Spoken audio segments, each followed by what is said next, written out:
عمق الخطاب، وكما عودنا جلالة الملك أن الخطاب يكون عميقا وعميقا. سأتلو عليكم فقرات أو سأتلو عليكم الخطاب الملكي، وحينما نقف عند نقطة مهمة سأحاول أن أشرحها من وجهة نظري من خلال ما استنتجته في هذا الباب.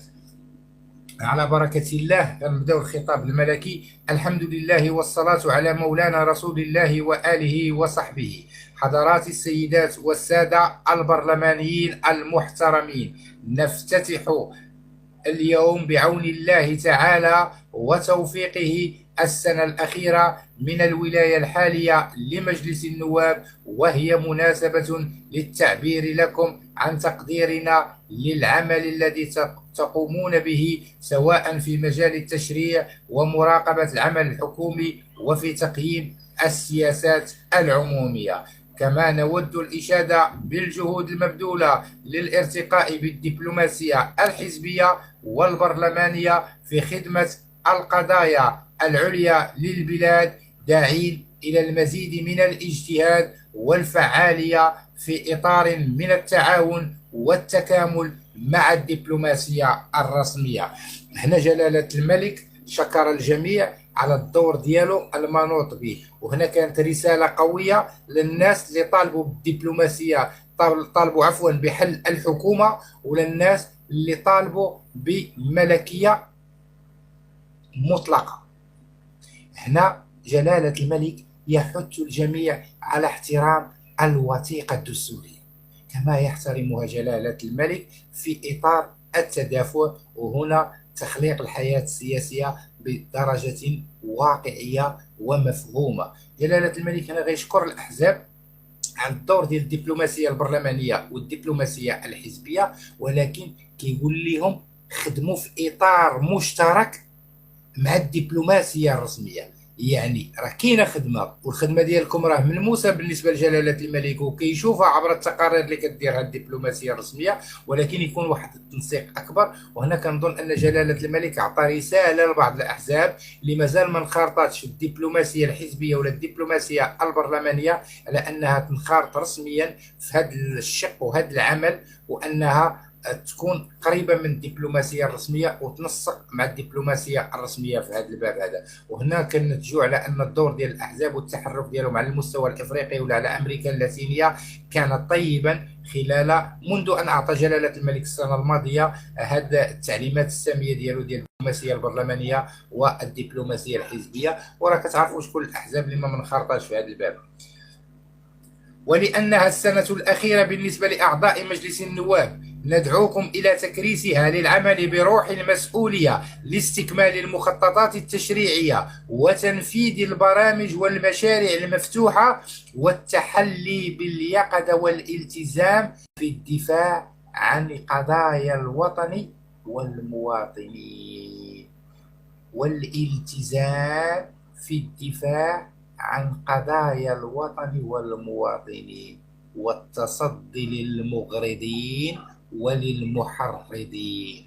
هنا الوطن وهنا المواطنين. وجلالة الملك كيقول لهم كملوا الولاية ديالكم ونزلوا المشاريع ديالكم كما هي مسطرة، بل عجلوا في التسريع ديال التنزيل ديالها. وهنا كان واضح على أن هذه الحكومة غيحترم جلالة الملك الوثيقة الدستورية، وغادي نمشيو للانتخابات في الوقت المناسب ديالها، وغادي نديروا الانتخابات كيف خصها دار، وما كنتسناوش شي واحد انه يفرض علينا ولا يخدعنا. راه حنا في دولة ديال المؤسسات، ماشي غير اللي فاق بكري ولا اللي جاتو شي ايديولوجية خارجية انه يفرضها علينا في هذا الباب هذا. كما لا ينبغي ان يكون هناك تناقض أو تنافس بين المشاريع الوطنية الكبرى والبرامج الاجتماعية، ما دام الهدف هو تنمية البلاد وتحسين ظروف عيش المواطنين أينما كانوا. وهنا كنظن أن جلالة الملك وجه الرسالة للحكومة، ووجه الرسالة للناس اللي كتقولش بغينا كأس العالم، وش بغينا الموانئ، وش بغينا كأس إفريقيا. وقال الحكومة التزمي وما يكونش التناقض ولا التنافس في السباق على المشاريع. كيف عندك مشاريع كبرى عموميه ديال البلاد اللي كيسهر عليها جلاله الملك وتنزل في الوقت ديالها، فحتى المشاريع الاجتماعيه الخاصه بالمواطنين خصها تمشي في الاتجاه الحقيقي ديالها، وتمشي وتاخذ المسار ديالها وتحقق في الوقت المخطط لها في هذا الباب هذا. وهنا كنظن ان الرساله واضحه.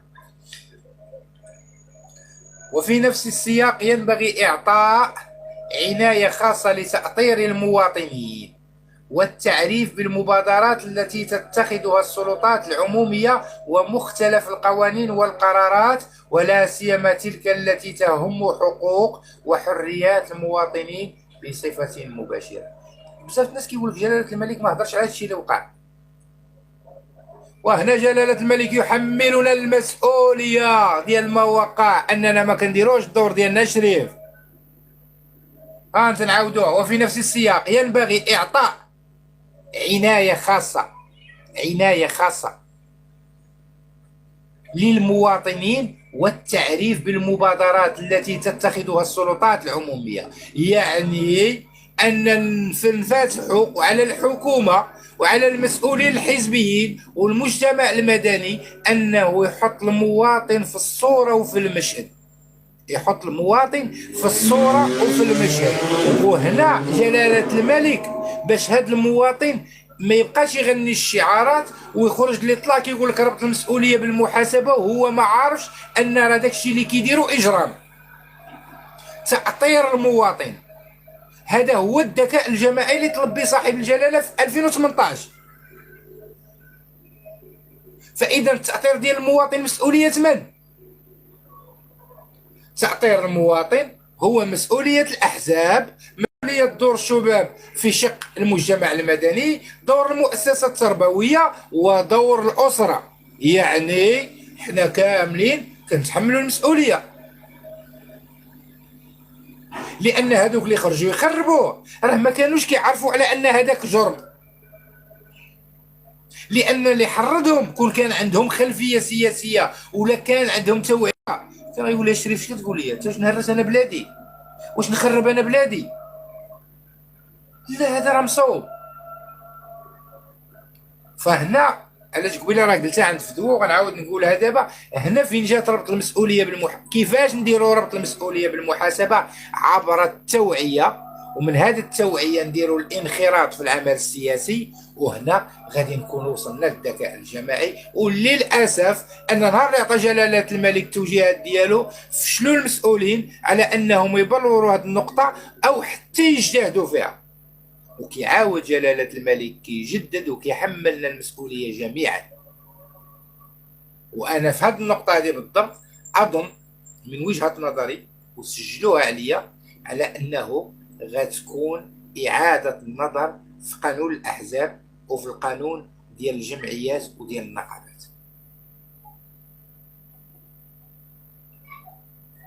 على أي بصفة هنا اش كيقول هنا؟ كيقول لك وفي نفس السياق ينبغي اعطاء عنايه خاصه لتأطير المواطنين، ما قالش الفئات العمريه، قال لك المواطنين بصفه عامه، والتعريف بالمبادرات التي تتخذها السلطات العموميه، يعني المبادرات، الاولويه ديال المشاريع، اولويه التنزيل، طريقه التنزيل، كيفاش المواطن راه من حقه انه الحق في المعلومه، من حقه انه يناقش الميزانيه مع الجماعه، من حقه انه يسائل المسؤول، من حقه انه لا بانت لي واحد الحاجه شنو هما السبل القانونيه اللي خصو يدير في هذا الباب التي تتخذها السلطات العموميه ومختلف القوانين والقرارات. يعني يكون عنده وعي بالقوانين وبالقرارات اللي كتخذ الدوله، ولا سيما تلك التي تهم حقوق وحريات المواطنين.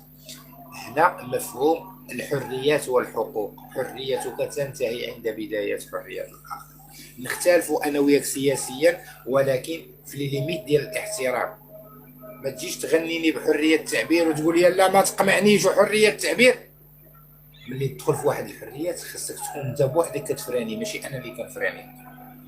وهذه المسألة ليست مسؤولية الحكومة وحدها، أنا في تحميل المسؤوليات، أنا راه سبقت في التحليل.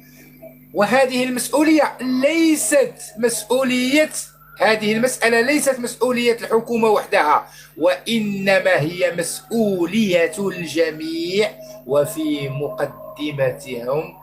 مقدمتهم أنتم السادة البرلمانيون، لأنكم تمثلون المواطنين.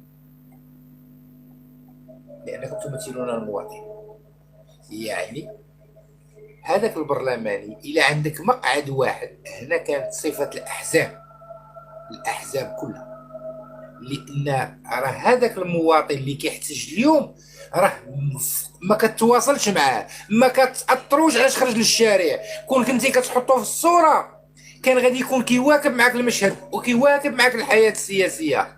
فهنا جلاله الملك راه ماشي كيبرأ الحكومه ولا كيدافع عن الحكومه، لا، راه بدا بالحكومه هي الاولى، ولكن هنا تكلم على الناس اللي كدير المعارضه ولا بعض فعاليات المجتمع المدني اللي عندها ايديولوجيه حزبيه وعندها اطماع في السلطه في المستقبل، انها ما كديرش الدور ديال التدافع الحقيقي ديالها، وكدير نعارات وتصفيه حسابات سياسويه، واللي كيكون ضحيه هذاك المواطن هو اللي خرج هرس وخرب وخرج حط واحد الملف وما عرفش اشنو باغي فيه. لأنكم تمثلون المواطنين، هنا كان توجه البرلمانيين، كما أنها أيضا مسؤولية الأحزاب السياسية والمنتخبين بمختلف المجالس المنتخبة. هادشي مسؤولية الأحزاب والتطبيق داخل الجماعات المنتخبة، إدماج الحياة السياسية، كون الناس وديهم. راه كل مجلس جماعي كيدير دوره كل اسبوع مع المواطنين، دخلوا تما يبدا يتعلم الممارسه السياسيه. راه كيكون تدافع بين المعارضه وبين المنتخبين، من خلالها كيحق للمواطن انه يحضر ويدون ملاحظات، من خلالهم انه يطرح اسئله ولا يدير تدافع. فاذا هنا المسؤوليه ديال نبيله منيب اللي متفق على ديك الوثيقه ديال السي عبد الاله بن كيران اللي كان خاصو يكون كيأطر الشباب هو كيحرضهم ينزلوا للشارع. فراه مسؤوليتك السي عبد الاله بن كيران كنتمنى انك تفهمها وتحطها لنا في هذا الاطار بالقراءه السياسيه ديالك العبقريه. كما أنها أيضا مسؤولية الأحزاب السياسية والمنتخبين بمختلف المجالس المنتخبة وعلى جميع المستويات الترابية، إضافة إلى وسائل الإعلام وفعاليات المجتمع المدني وكل القوى الحية للأمة. هنا جلالة الملك كيبدا بالحكومة، شوية كيدوز بالبرلمان، كيمشي للأحزاب، كيمشي للمجالس المنتخبة في ربوع المملكة، كيجي للمجتمع المدني ودور الجمعيات المريقية، مع احترامي لبعض الجمعيات ولكن راه فيهم واحد الجمعيات اللي مريقية وراه كنعرفوا منهم بزاف. ومن بعد المجتمع المدني فين كيمشي؟ قبل من المجتمع المدني جلالة الملك كيسبق الإعلام، وهنا ماشي بالضرورة الإعلام الرسمي، الإعلام بصفة عامة بمقرئه ومكتوبه ومسموعه وإلكترونيه. هذا الإعلام خاصو يدخل في التوعية السياسية،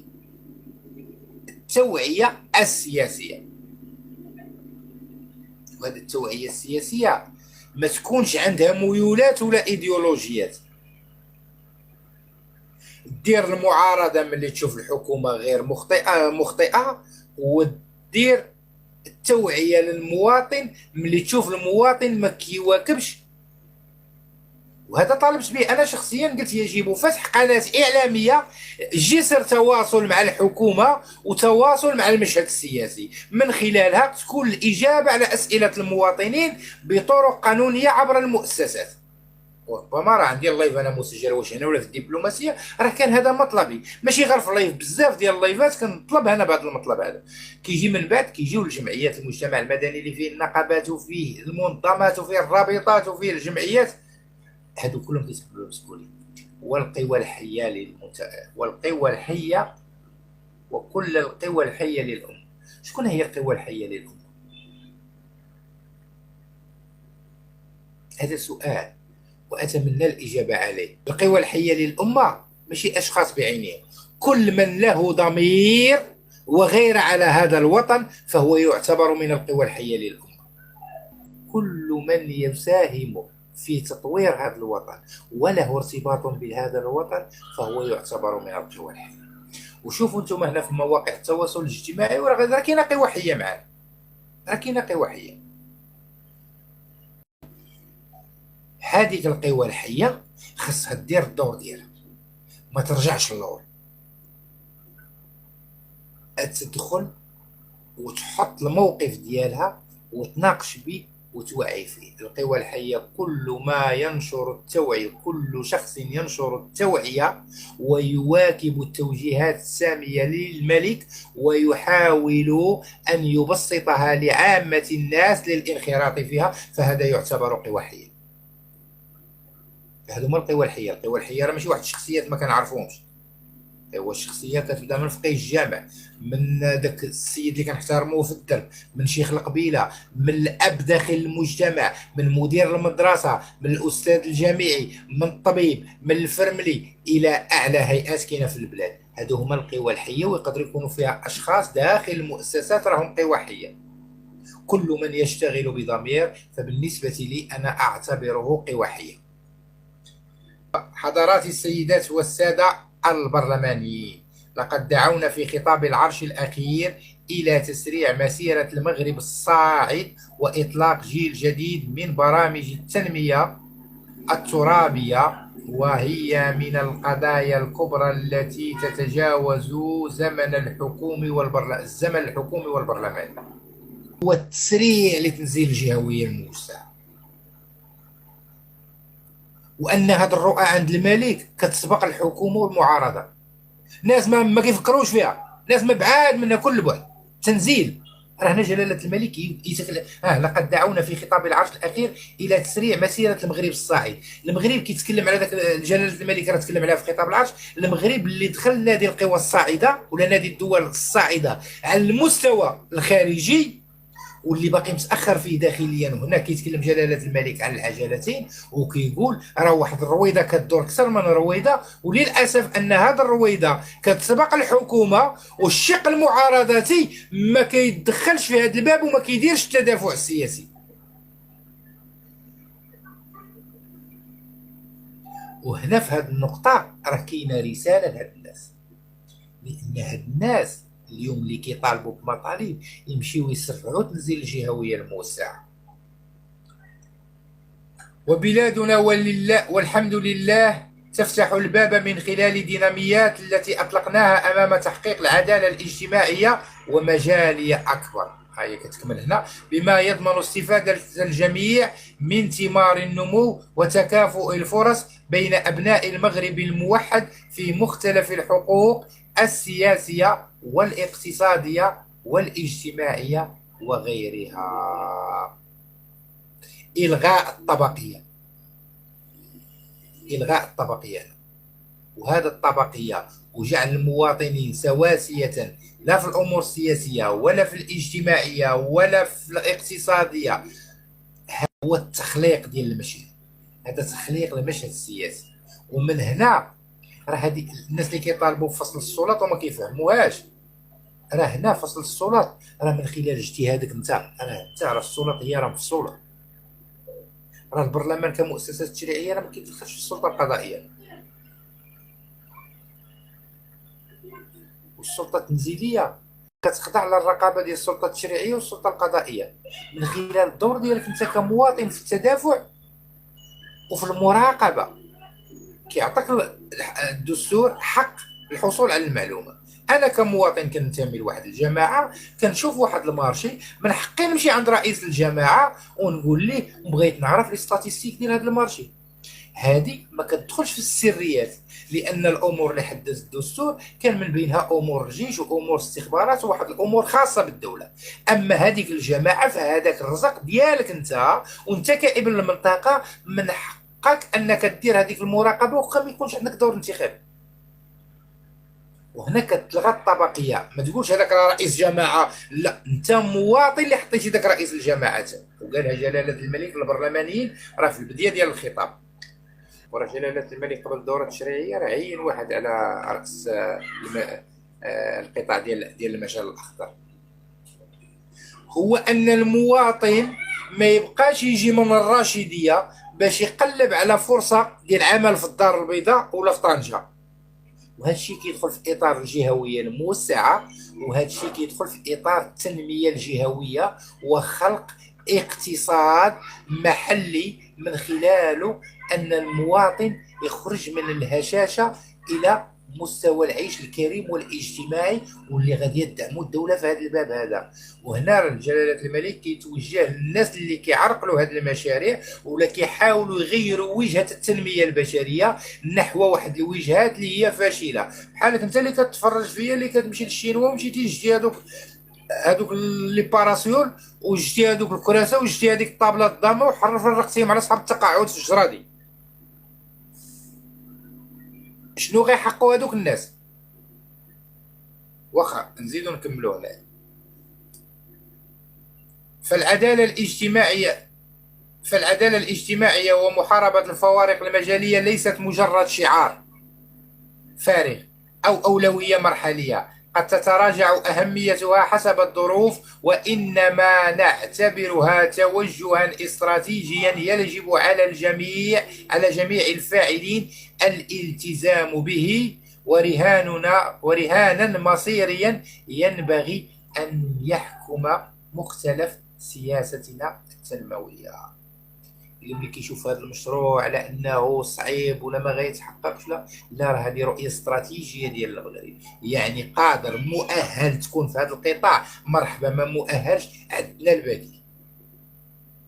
يعني الناس كاين بعض المسؤولين للاسف، هنا جلاله الملك يخاطب المسؤول ان عندنا بعض المسؤولين عندهم لا مبالاه ولا ما عندهمش درايه ولا ما عندهمش تكوين ولا معرفه ولا دخلوا باك صاحبي. فاليوم قاد خدم. وهنا اتذكر العامل ديال مدينه السطات اللي كان جمع المسؤولين وقال لهم، وكان استعمل واحد اللفظ للاسف قادح، ولكن كان ردة فعل انا اعتبرها ردة فعل، وكنت من الناس اللي كنت ضد القرار ديال وزاره الداخليه انها ترحلوا، لان قال لهم اللي بغى يخدم يخدم، اللي ما كانش يخدم يحط السوالت ويقعد في حاله. من الاخر هي اللي كاينه اليوم في الخطاب واضحه. لذا فإن توجه المغرب الصاعد نحو تحقيق العدالة الاجتماعية والمجالية يتطلب اليوم تعبئة جميع الطاقات. وهنا هاد الوليدات اللي كيقولوا لنا عندنا لي كومبيتونس، هاد الوليدات اللي خرجوا كيتحجوا لان كيف ما بغى الحال راه ولادنا، بغينا ولا كرهنا، هادوك راه جزء من المغاربه وهادوك هما مغاربه المستقبل. وراه جلاله الملك عطى التوصيات في الادماج ديالهم وفي التوعيه ديالهم وفي التعطير ديالهم. فإذا هنا جلالة الملك يأمر بفتح المجال أمام الطاقات والغير مؤهل أنه يتم تغييره برجل مؤهل أو امرأة مؤهلة أو كفاءة باش نزوجوا بين الأمرين في هذا الباب هذا. هنا جلالة الملك كيقول لك تكلم معايا بلي دوني، بالإحصائيات، بالأرقام، بالدراسات، ماشي غير تجي حط حفر هنا خلاها الكريمي تم غادي بحي سير 7 متر هنا رجع 12 متر هنا، لا شري. كل شيء يمر عبر الدراسات، عبر الدراسات. وهذه الدراسات ربطها جلالة الملك بالرقمنة وتأهيل الكفاءات.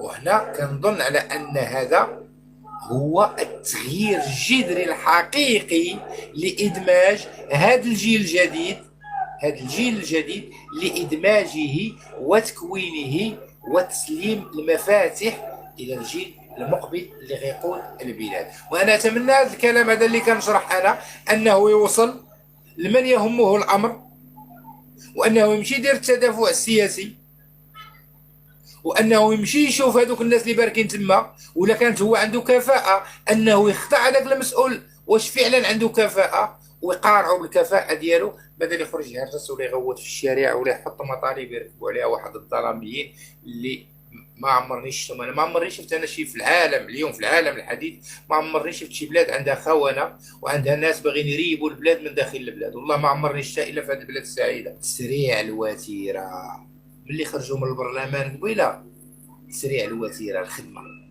الخدمه ما تبقاش تخدم ليا في الدار البيضاء، كاينين ضواحي الدار البيضاء، ما تبقاش تخدم ليا في الرباط، كاينين ضواحي الرباط، ما تخدمش في بني ملال، كاينين ضواحي بني ملال. هذه في الجميع والجيل الجديد. هنا المشاريع اللي يوجه فيهم جلالة الملك واللي طالب بهم تسريع الوتيرة: تشجيع المبادرات المحلية والأنشطة الاقتصادية. يعني هنا في المجال القروي خصوصا هذا الشيء ديال المقاول الذاتي ولا التعاونيات وهذه الامور هذه بالدرجه الاولى، ولكن اطار صحيح. تشجيع المبادرات المحليه والانشطه الاقتصاديه، يعني حتى ديك التجاره في هذا سميتو انها غتكون مدعومه، وتوفير فرص الشغل، يعني خلق فرص للشغل. يعني الا عندك انت مشروع هنايا دير واحد المنطقه نائيه كتتبع للجهه ديالك. ملي كنقولوا الدار البيضاء راه كنهضروا على سيدي بنور، كنهضروا على خريبكا، كنهضروا على الجديده، كنهضروا على السطات، على بالرشيد. راه كنتكلموا اليوم في اطار جهويه موسعه.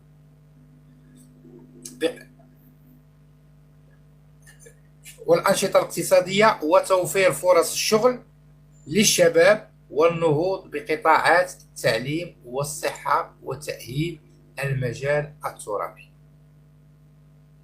وهذا الشباب هذا اللي فرص شغل الشباب في هذا الاطار هذا. يعني اليوم غيتفتحوا افاق كبيره وغتزاد ترفع اليد العامله، وراه من بينها الصحه، راه خصنا فيها بزاف ديال اليد العامله وبزاف ديال الكفاءات، وكذلك التعليم. هنا جلاله الملك كيهضر على التوجيه ديال توجيه تهيئه الطاقات، او لا تجهيز، ولا كيفاش كنقولوا لها باللغه العربيه، تاهيل الطاقات اللي غتشد المشعل واللي غيتعزز بها السوق ولا المشهد في اطار قوانين اللي غتدرسها الدوله من الداخل ديالها. وربما جلاله الملك راه اعطى التعليمات ديالو لانشاء مجلس اعلى للشباب، وعين على راس المجلس الاعلى للتعليم شخصيه بارزه ومهمه. وكذلك في قطاع الصحه راه تشتغل المنظومه في هذا الباب هذا. وفي هذا الصدد ندعو الجميع كل من موقعه إلى محاربة كل الممارسات التي تضيع الوقت والجهد والإمكانات، لأننا لا نقبل أي تهاون في النجاعة ومردودية الاستثمار العمومي. لي رابور الشريف، لي رابور هذا هنا كيقول المسؤول دير لي رابور ديالك وبعث ودير التبليغ ديالك على كل واحد كيتهاون في جميع القطاعات. دابا ممرض عنده حق يدير رابور بطبيب اللي كيبان لك كيتهاون كيف ما بغات تكون الشخصيه ديالو. انا كنوجه هذا الكلام للجميع، انا هادشي اللي كنستنتج، انا نقدر نكون انا مخطئ. شي داك السيكيريتي اللي كنا كنجلدوه عنده حق الا بان ليه طبيب ما كيجيش يدير به رابور.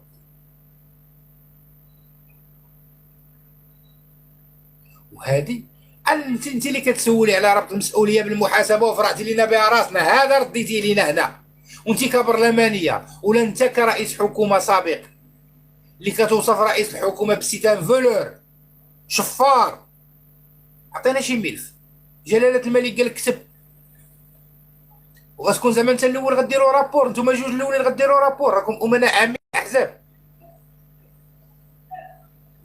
ولا غتعطيوها لنا الزفيط يخليها الجزائري. وفي هذا الصدد ندعو الجميع كل من موقعه. وإضافة إلى توجيهاتنا في خطاب العرش بخصوص التنمية الترابية، ندعو إلى التركيز أيضا على القضايا التالية: أولها إعطاء عناية خاصة للمناطق الأكثر هشاشة بما يراعي خصوصياتها وطبيعة حاجياتها، وخاصة مناطق الجبال والواحات. علاش بغيت جلالة الملك مشى للمناطق الهشامه؟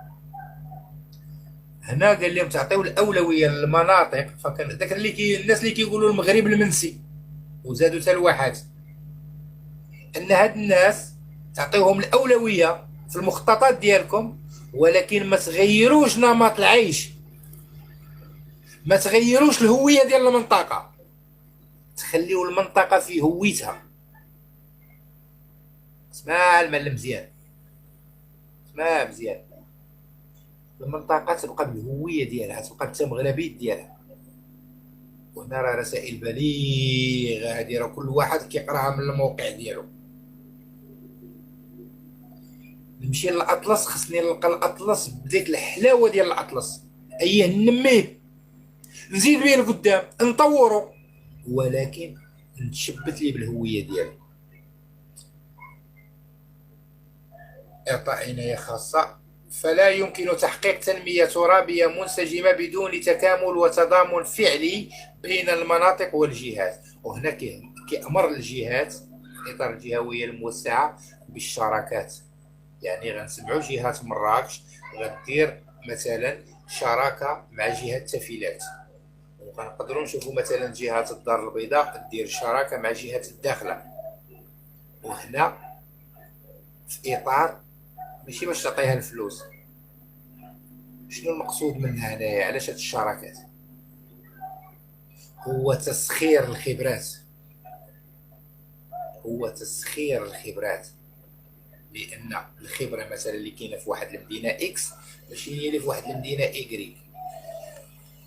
يعني هنا جهات مؤهله في واحد القطاعات انها تساهم في تاهيل جهات اخرى وما تخليش عندها الخصاص، لدرجه انك ممكن انك تحط المراكز ديال التكوين المهني ديالك ديال بزاف ديال الحوايج ولا تهز لي كومبيتونس اللي عند مهم في اطار الشراكات. والاخوه اللي كيعرفوا الشراكات راه كيعرفوا الشراكات، راه غير شراكه بين مدرسه ومدرسه راه كيدار فيها هادشي هذا. وأصبح من الضروري إعادة النظر في تنمية المناطق الجبلية التي تغطي 30% من التراب الوطني وتمكينها من سياسة عمومية مندمجة تراعي خصوصياتها ومؤهلاتها الكثيرة. تراعي خصوصياتها ومؤهلاتها الكثيرة.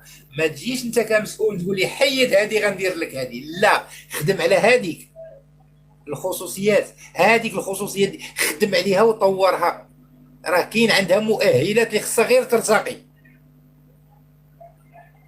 هذا الجيل الجديد زعما كاين غير فهم هذه الرساله وقادر انه يواكبها. اللي انا كندوي معاك يقول لك انا كنطير في التكنولوجيا. الاطلس ما خصوش تكنولوجيا، الاطلس راه خصو يفهم هذا الشيء. المناطق النائيه راه خصني يفهم هذا الشيء. راه ماشي انا كنطلع لديسكورد راه صافي انا راه وصلت، لا، اخلي راه المواقع شيء والواقع شيء اخر. فالله يرضي عليكم بدل انكم تبقاو تسمعوا التحريض من واحد الجهات الاخرى نخرطوا في الحياه السياسيه. جلاله الملك اللي رفضكم فغيتصدى جلاله الملك مباشره. غير كتبوا، غير كتبوا. وكل المؤسسات دابا ستستجيب، كل المؤسسات ستستجيب.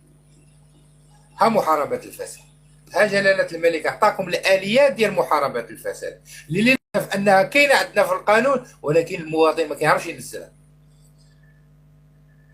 ثانيا، التفعيل الأمثل والجدي للآليات التنمية المستدامة للسواحل الوطنية بما في ذلك قانون المتعلق بالساحل والمخطط الوطني للساحل بما يساهم في تحقيق التوازن الضروري بين التنمية المتسارعة لهذه الفضاءات ومتطلبات حمايتها وتتميم مؤهلاتها الكبيرة ضمن اقتصاد بحري وطني يخلق الثروة وفرص الشغل. هذه خاصة بالقطاع ديال الصيد البحري وكتدخل حتى في الإطار ديال المخطط المغربي ديال ربط الساحل بالأطلسي.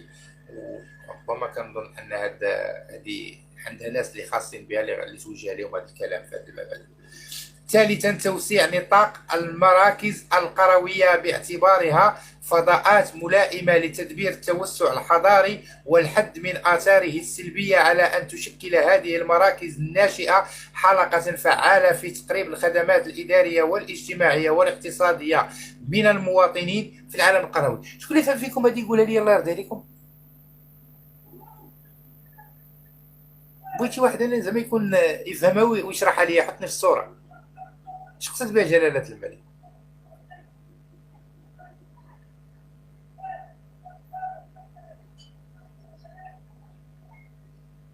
اه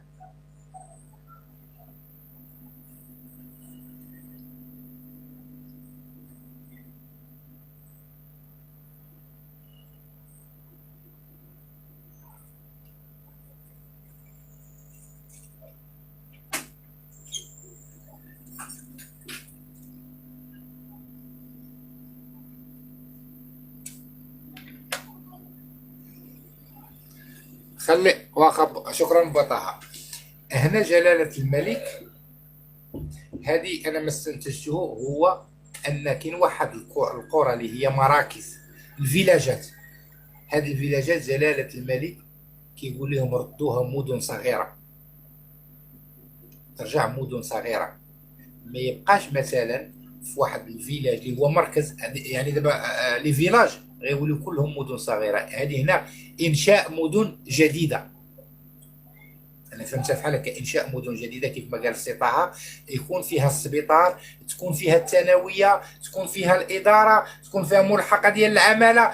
مهم كل متطلبات المواطن في اطار تقريب الاداره من المواطن. ما نجيش انا مثلا، انا نعطيك مثال، الناس مثلا ديال دكانه مثلا، ولا مثلا ناخذ مثلا الناس ديال دكانه، الناس ديال ولاد عمران خاص يكون عندهم سبيطار في ولاد عمران. علاش يمشي حتى لسيدي بنور؟ ولا الناس ديال المركز ديال مشرع بن عبو علاش يجي حتى للسطاد؟